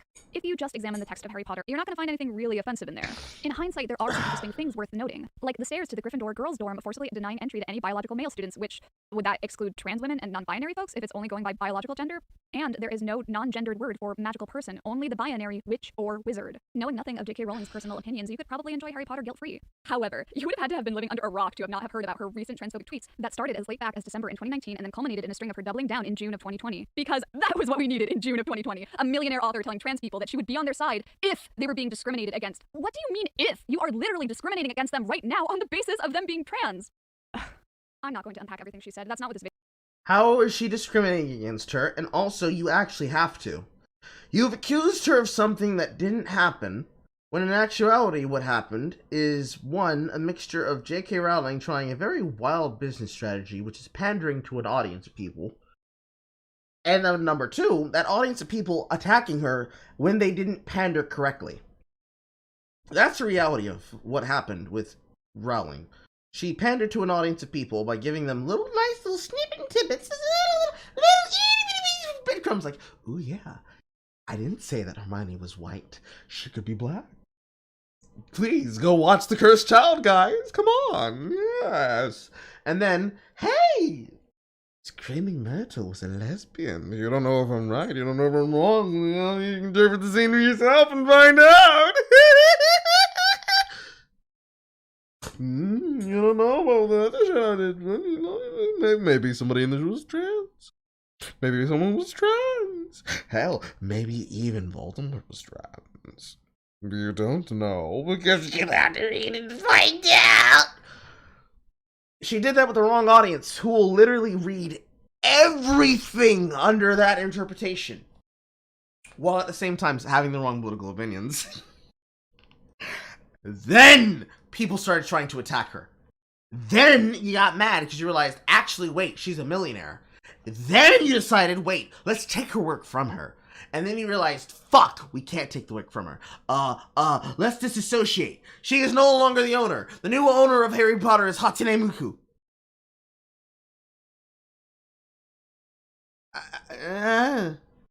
That's all I can really manage there. I guess. But it's not true. I know the truth. But okay, that's how you think it has to be, but it doesn't. I'm having difficulty believing you. You've lied and you've made excuses for yourself so many times to be a hypocrite. I can't. I'm sorry. Video is about. If you want to know more, Lindsay Ellis and ContraPoints have both made excellent videos about this already. No, I will not watch them. Fuck you. J.K. Rowling being a TERF, a trans exclusionary radical Ah, yes, and now here comes the turf shit. feminist, and using her platform of millions of people to demonize trans women. By doing this, by spewing hate speech towards trans people under the thinly veiled Hate speech. guise of scientific evidence and feminism, she is putting a marginalized group who are already in a vulnerable position more at risk. Statistically, trans women were already more likely to be victims of assault because of transphobia. And Hold that thought, but I'm gonna let you finish. J.K. Rowling's tweets are normalizing and excusing that behavior to millions of people. Between 2019 and 2020, anti-trans hate crimes have increased 16% according to the UK's Home Office. This surge can be attributed to an increase in reporting, but it is also influenced by the increasing hostility in UK-wide media towards trans identity and communities. And knowing all of this, I cannot support her. To be clear, I'm not going to harass her, I'm just not going to engage with anything she makes. And I'm not going to spend money on her work because one of the charities she supports could be anti-trans, and I don't want to even indirectly contribute to harming trans people. And you can't apply that same logic to the media that you watch. Jesus fucking Christ. I loved Harry Potter as a child, but I'm not a child anymore, and I care more about trans rights than I do about a book I care about trans rights. This book is everything wrong with trans acceptance, so we have to burn it. about wizards. Alright, so hopefully I'm starting to make my point clear here about why this is so important, and why the decision to use cancel culture is a spectrum that should be used carefully. It shouldn't be used at all, Nora!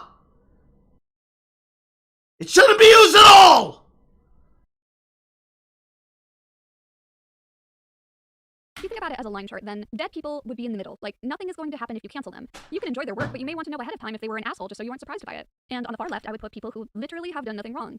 And then next to that, I would put people who did a bad thing, but unintentionally, and they tried to fix it afterwards. Griffin McElroy and Peter Benchley would be here. Oh, and also Nintendo during the Jinx controversy and the Porygon episode accidentally triggering seizures. Like, they messed up, but they completely took responsibility for their actions and changed them in the future to try and repair the damage as best as they could. And then we get to the midpoint where this person was kind of a dickhead, but he's dead, so it doesn't matter. Like, you gotta use your own personal judgment for these. Like, is canceling them even worth it? Will it accomplish anything? Is the book that they wrote still perpetuating harmful ideologies? I don't know.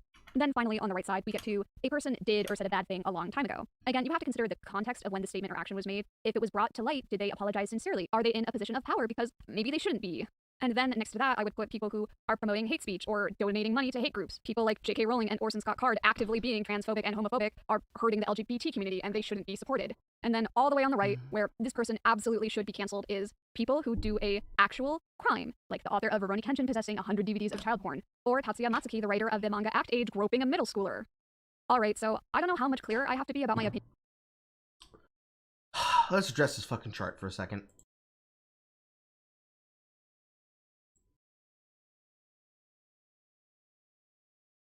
Vietnam. A time comes when, if you don't, you are supporting the behavior. This person absolutely should be canceled is people who do a actual crime, like the God damn it. author of Rurouni Kenshin possessing 100 DVDs shouldn't be supported. And then all the way on the right, where this person absolutely should be canceled, is people who do a actual crime.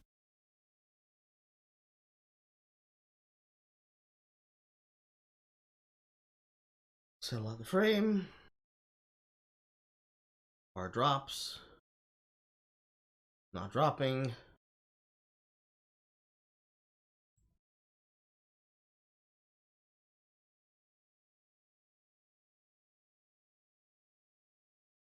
Person absolutely should be canceled is people who do a actual crime, like the author of Rurouni Kenshin possessing 100 DVDs of child porn, or Tatsuya Matsuki, the writer of the manga Act Age, groping a middle schooler.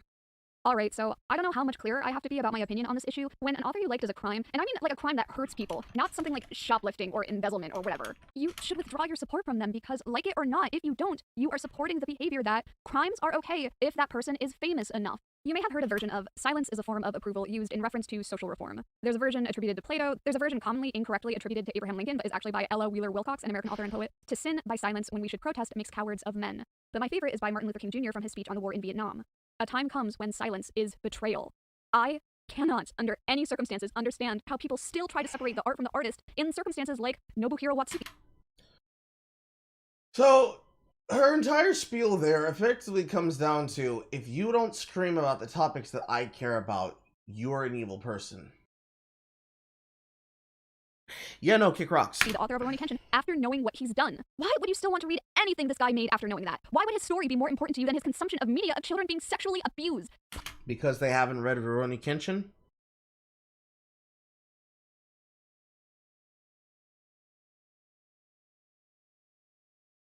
It's really that simple, Nora.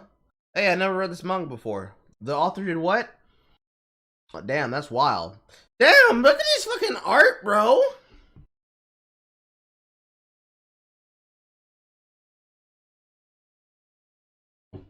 Please try to conduct yourself with a little bit more empathy. Is this a result of a lack of bullying? I don't know. Probably. How to move forward. It's the lack of personal bullying. It's just fiction, not reality, is comforting. It is easy to think that there is no harm being caused by the media you are consuming because to you personally, it may not feel like there is any harm done. Anecdotal evidence like you watched a murder mystery and did in fact not murder anyone misses the point because the problem is not the individual impact, it is the collective. Most people who watched Birth of a Nation were not impacted, but some of them were, enough to cause the resurgence of the KKK.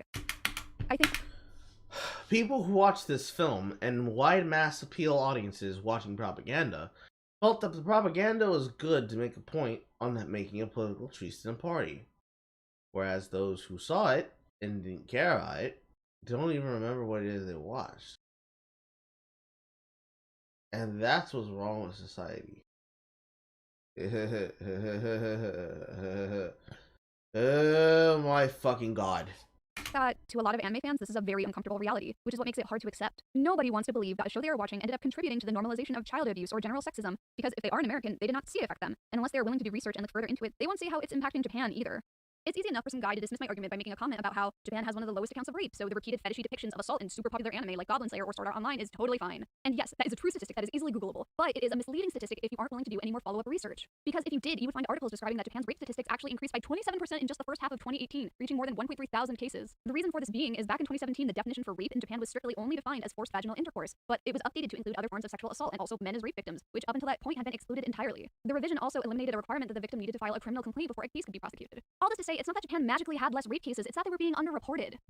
And what do you think happens, Nora, if when a person decides that they wanted to get a cash out for doing something like this, go to the police and say, help, help, I was raped, and then it turns out in the investigation, not only did they lie, but they framed them. What do you think is supposed to happen then? Is it something that you're willing to bet if you were the victim? Is it something that you're willing to bet if you were the perpetrator? Who benefits in this scenario?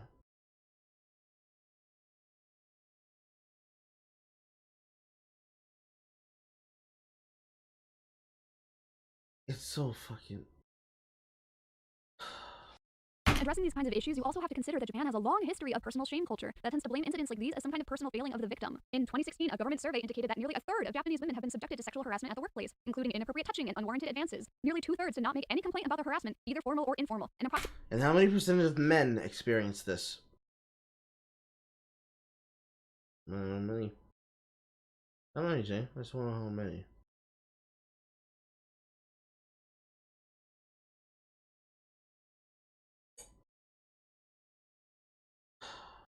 Dumb. Approximately 1 in 10 who did complain were penalized for having done so, including suffering demotion. And again, I am not talking about this because I think America is some bastion of moral integrity, or because I want to shut down this one commenter, but I am just so tired of people desperately trying to make arguments about things that they know nothing about and aren't even willing to do any more research You mean like you? into it, or even change their viewpoint when confronted with new evidence. You mean like you? I feel like truth coming out of her well to shame mankind. Ugh. Because these are such uncomfortable topics, no one really wants to talk about it, let alone listen. Oh no, people like me are willing to talk about it and tell you exactly how dumb you are. Especially not on a platform like YouTube, which has historically pushed women out of the creative space for, voicing their opinions. There it is again! Hatred of women! The reason we don't talk about it is because we hate women! Yeah! There's not enough alcohol. I literally have the excess of $100 of alcohol in my bedroom, and there's not enough booze! The horror. Many people just use anime as an escape from reality, and they aren't thinking critically about the deeper ramifications of the media they are consuming. They just want... Yes, they want to be entertained, and they're not trying to think about the ramifications of how much titty they've been looking at. They want to see some titty. They can think about it later, after the post-nut clarity. I see someone get punched in all its beautiful animated glory. And if that's the case, just use piracy, please. If you really want to separate the art from the artist, just don't give them your money, at least. Oh, good! I'm glad you agree with me! Wonderful! Jesus Christ. Also, to touch one last time on Dragon Maid, and then I never want to think about this again. Pass you the bottle? No problem, bro. I got you. Dig in.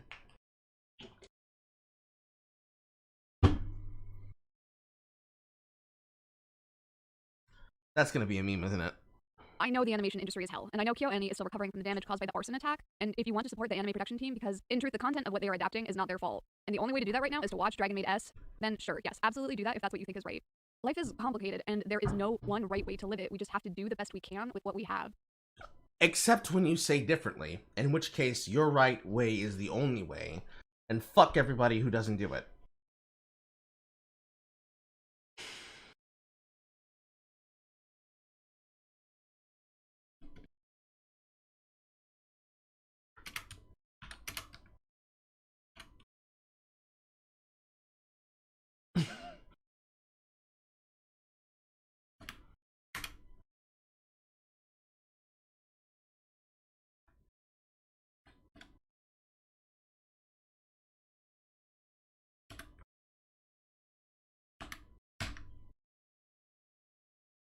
Since media does have an effect on reality, and the things that an author says or does can create real harm in the world, then as consumers, how are we supposed to engage with media? If we cannot blindly enjoy everything, must we cancel everything? No. What? No. What? At what point did I ever even? How would you reach that conclusion? The thing is, in life, you're gonna. You reached that conclusion as what you thought was a joke. But unironically, you just said the point that I made earlier. Since media does have an effect on reality, and the things that an author says or does. If media has an effect on reality, and authors have an effect on people because of what they choose to create, can create real harm in the world, then as consumers, how are we supposed to engage with media? If we consume and buy their product and support them with their business, how do we justify being able to enjoy the things that shouldn't be, but is required and necessary in order to be a hero?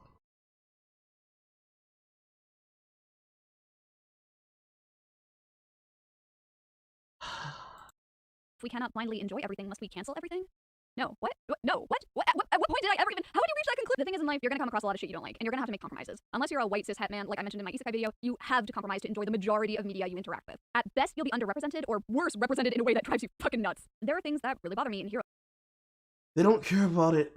They wouldn't care in the first place, and I bet they don't. Academia. I don't like that Mineta is basically a walking plot device to create fan service of the girls. I don't like that the default for female heroes tends to be sexy, and I don't like that the girls never get as much limelight as the boys. But I know this show was made for teenage boys, and the pros generally outweigh the cons for me. I know myself. I know that they're doing it for a purpose and a reason, but I'm still gonna bitch about it anyways because I don't like this character.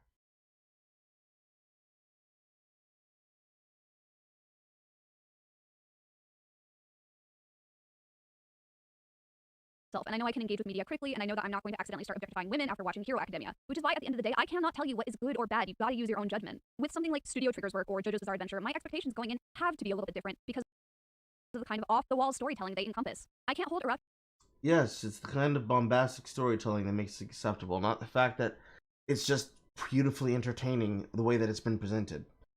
Nora, you are doing something that is usually impossible, which is finding a way to put me to sleep, but really I'm just sitting here thinking with my eyes closed. And I'm like, holy fucking shit, you're dumb. His work from 1987 to the same standard as the 2000s, or even now, because the landscape they were made in is completely different. Problematic is a vague word that is used very broadly. We have words for being openly racist or sexist or transphobic, but referring to any of these things as merely problematic is kind of like referring to a dumpster fire as, ooh, that's a little bit toasty. If something is problematic, it means that there's a problem. It may be a small problem you're willing to overlook, or it may not even be obvious until you examine the context around it. Or personally, it may not even bother you at all. But you should still know that it's there. And if someone tells you a thing is a problem, maybe don't shut them down immediately, and also do your ding-dang research. Canceling someone sounds so final and terrible. I think in part because some people do use canceling as an excuse for online harassment, which do not do that. Cannot understate that enough. I do not care what they did. Never send anyone death threats. But really, if you're wondering if you should cancel someone. What about harassment? What about lying about them as part of media? What about presenting a live stream where you do this exact same thing as what you would have done in a video? What about using that video as justification for their behavior and for justification for laughing about their death like a ghoul? Actually, they didn't do anything now because they're already dead. Hey, knows.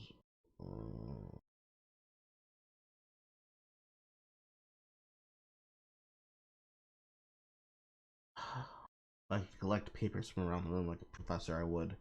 Just to see what the students wrote.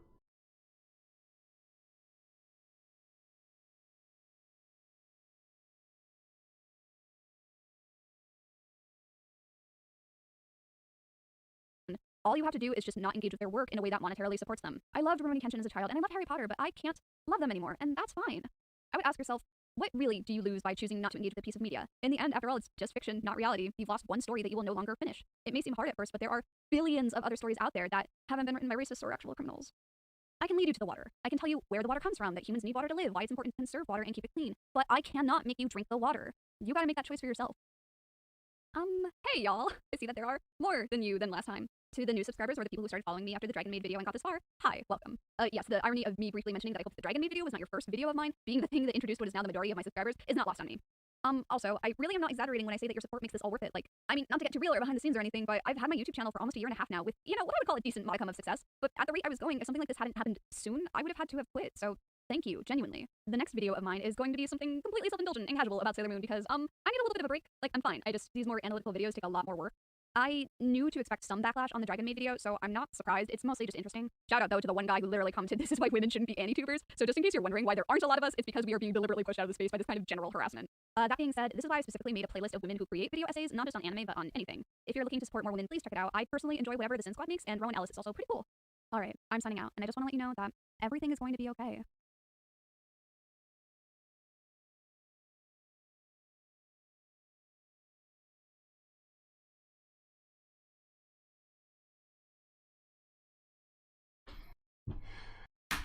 Alright, That was the end of the video. Jesus Christ. I didn't even fucking notice! Oh, fucking Christ. Oh, that hurt.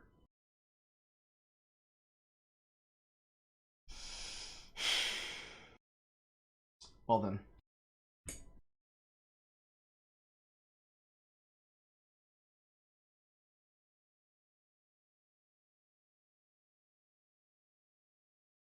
She did indeed hand a happy note that I just thought she just was pausing and showing extra shit on the screen. Holy shit. Not a tumor. That's an experience. That's what I call exhaustion. Fucking. Fuck. Fucking fuck. I have to lay down after that. Oh god. Oh, that's what I'm gonna do. When I get back up, I shall be playing a new save file in Darkwood, so that we can apply what we learned last time. Pour one out for our brain cells. If I pour out any more for the brain cells, I'm not gonna have the ability to use my legs. I'll be awake, but I won't be able to use my legs. Which is good, because my bed's right there. And my camera's cooking. There we go. I am deceased. Gone. Finished. No problem, Knight. Oh my god. Oh! Fuck me! Fuck, I do